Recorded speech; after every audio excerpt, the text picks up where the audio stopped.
Okay, Coach Freese is here and ready, and we'll start with the question. We'll start right side, front row. Hey, Coach. Michael Bronner at WNSP in Mobile. Building a program is obviously a process. Through 2 off seasons and 1 full season, how would you grade that process so far?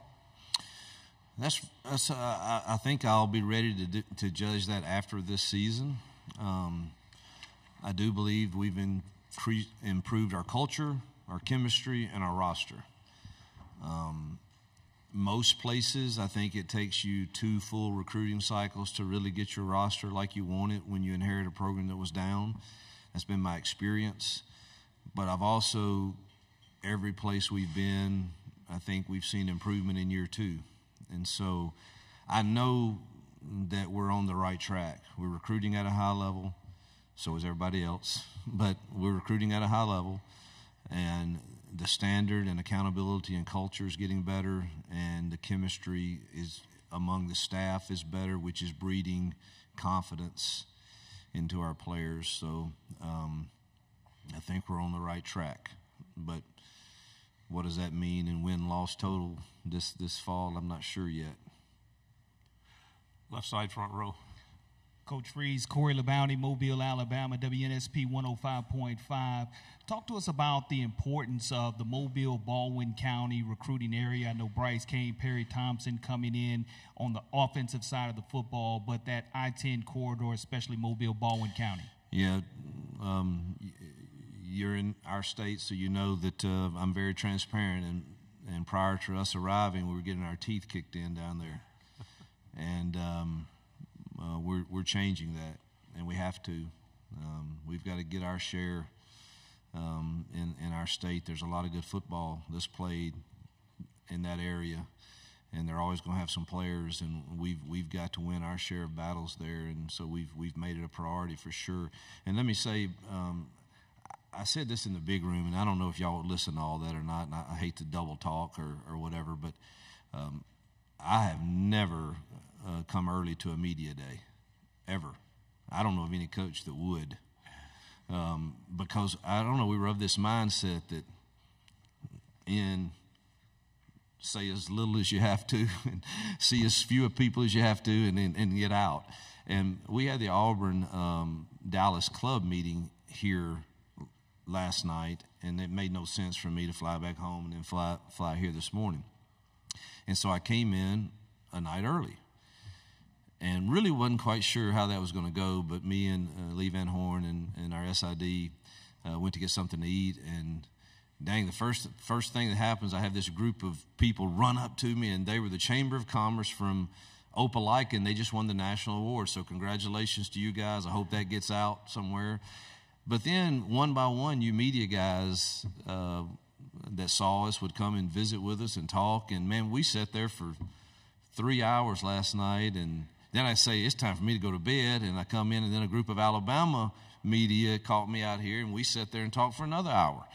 And I just appreciated that. It was nothing about ball, or we told stories and recruiting stories and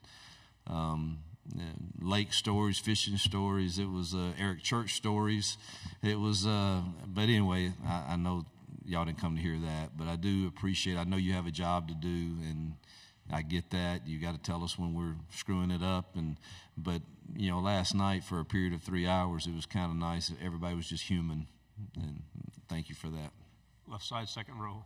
Hey, Coach. Olivia Whitmire with WHNT up in Huntsville. Your starting kicker, Alex McPherson, he's very popular in our neck of the woods. After spending an entire season with him now, just kind of what can you tell us about what makes him so special and what you've seen development-wise from him over the past year? Most accurate kicker I've ever been around. Amazing that he has the strength for the size body he has.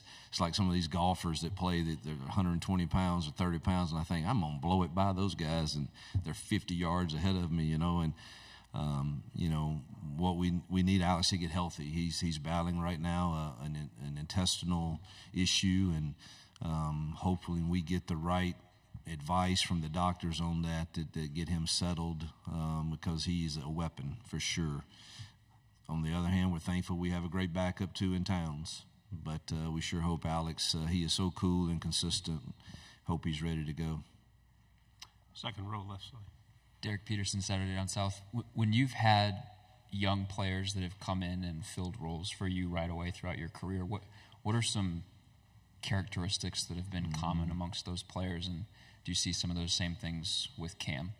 I do, and that's a great question. I've had some really, really great receivers. I think of Laquan Treadwell. He came in and, I mean, just fit naturally. Caught 75 balls as a freshman, and obviously still in the NFL. And we've signed some others that, you know, are in the NFL now, but we redshirted, or they weren't quite ready. And so it's very hard for me to predict, you know, exactly how these young kids will perform against, you know, obviously the DBs in this league are probably the best athletes, you know, on the field when it comes to quick twitch and change of direction and all those things. So how are they going to perform?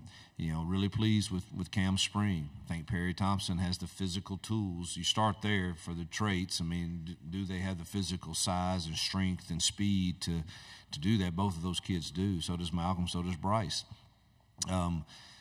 You know, Perry's just now getting with us, but it's really hard to judge, you know, exactly how they'll handle everything. But it starts with a work ethic and a maturity about your approach, and don't think you have it all figured out.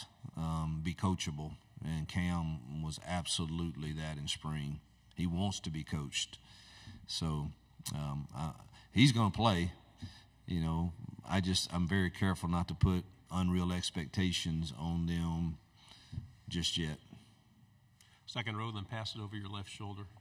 Cam Durr, WFF 48 in Huntsville. Coach, we've heard a lot this week about how hard road games are in the SEC, but we've also heard how hard it is to play at Jordan-Hare from a lot of other players outside of the Auburn team. So what do you think it is about Jordan-Hare's environment that makes it so difficult, and how exciting is it to be able to start your season off with 5 straight games? Yeah, two straight years of sellout. We're thankful to our fans for doing that.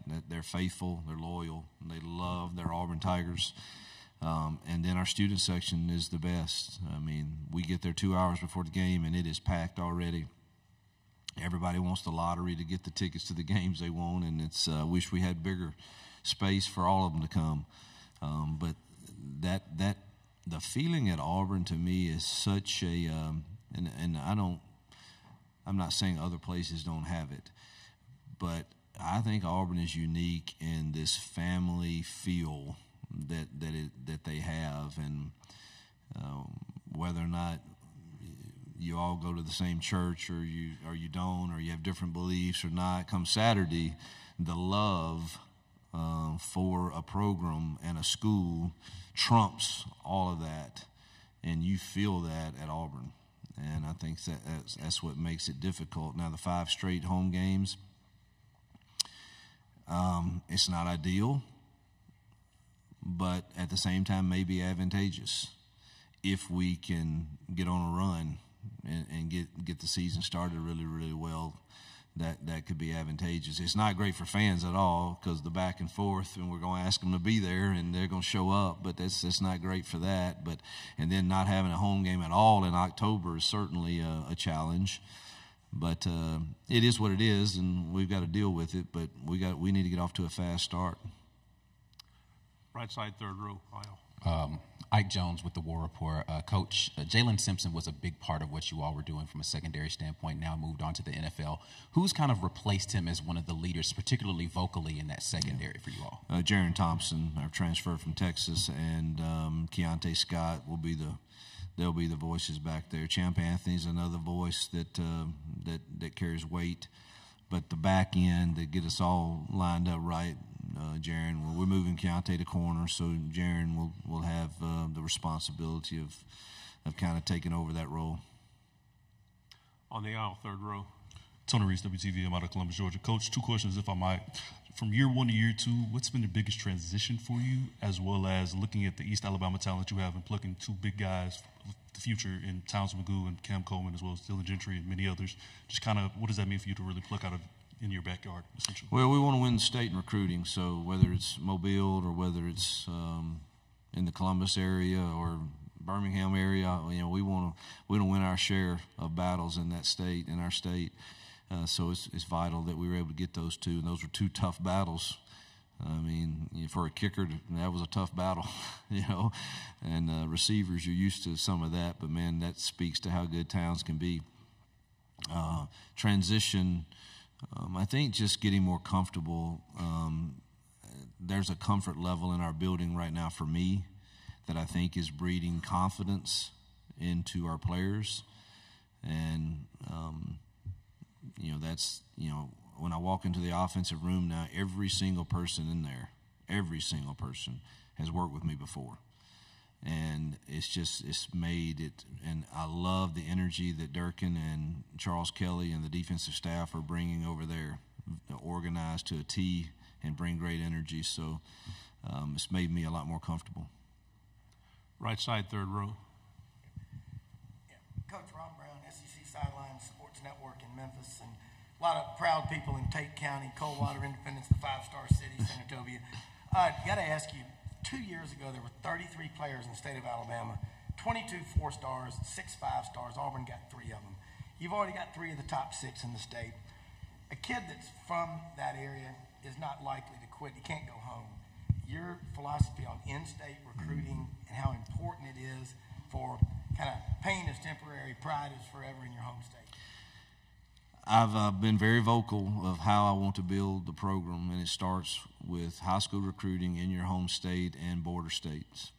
And I'm not big on getting on a plane and flying across the nation. And listen, I could be wrong. I don't know. I'm not certainly saying I have the blueprint to doing it, but I would love to build it from our border states and starting at home with high school kids, and hopefully talk them into staying with us and being developed. And, that's a challenge in today's time maybe, and maybe I have to rethink it. But that is the way I'm most comfortable building a program. And it probably comes from what you mentioned at first, my roots in Tate County, Mississippi. And that's what I was taught. You do it through hard work, and you may not be perfect and you're going to fail and all that, but, man, you do not quit, and you keep going, and you persevere, and you learn the lessons that are going to benefit you in life. And then relationships matter. I mean, we counted on each other on those dairy farms and in the fields. And if you're supposed to be the dang plow guy, then plow, and then the plant guy can do his job. But I don't know, is that still work today? We're going to find out and see, but that's certainly where I'm most comfortable. Final question, back row left. Dan Peck, ESPN 106.7 in Auburn. Coach, what have you seen out of Peyton Thorne that gives you confidence he's the quarterback that can help you win in 2024? Again, I think it's 2 things. 3 things. I've seen him play at a high level at a Power 5 school. 2, I think in year 2 with us and him sensing the chemistry in the offensive staff room has bred confidence in him. But probably most importantly, I think he feels like if he's supposed to take a 3-step drop right now from the shotgun and throw a curl route, I think he feels confident that he has guys that can win. And when you're not confident on that they can win at the top end, you become really, really hesitant.